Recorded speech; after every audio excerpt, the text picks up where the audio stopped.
If I lost everything today, no savings, no business, no backup plan, these are the exact 5 businesses I will start from home in Kenya. And the crazy part, most of them don't even need a lot of money to start.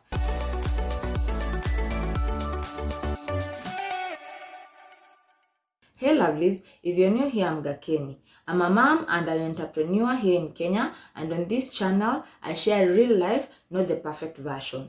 I'm making this video because I know how it feels. You want to start something, you want to make money of your own, but you're stuck on one question: what business can I actually start? And as a mom, you don't have unlimited time, you don't have unlimited money. So whatever you start, it has to make sense. When I was starting, I didn't have everything figured out. I didn't have a big budget. I didn't even have full confidence in myself. But I had one thing: the decision to start. And that is what I want to help you with today. Before I give you these ideas, let me tell you something very important.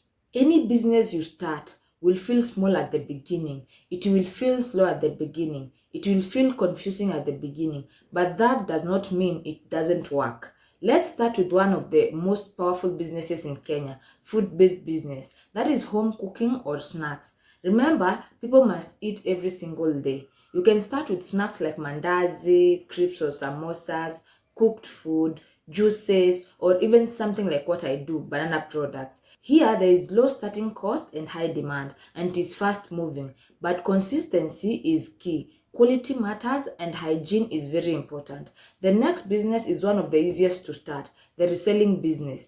You don't need to manufacture anything. You simply buy and resell. You can sell mtumba clothes, baby items, kitchen items, or even accessories. You can start with very small, even with just a few items. You need to learn pricing, marketing, and customer trust. The third business is digital products. That is ebooks, planners, guides. This one changed everything for me. You create something once and you can sell it again and again. You can create budget planners, saving challenges, simple guides, etc. There is no stock, so no storage and no physical stress. You must show up online. People won't buy what they don't see.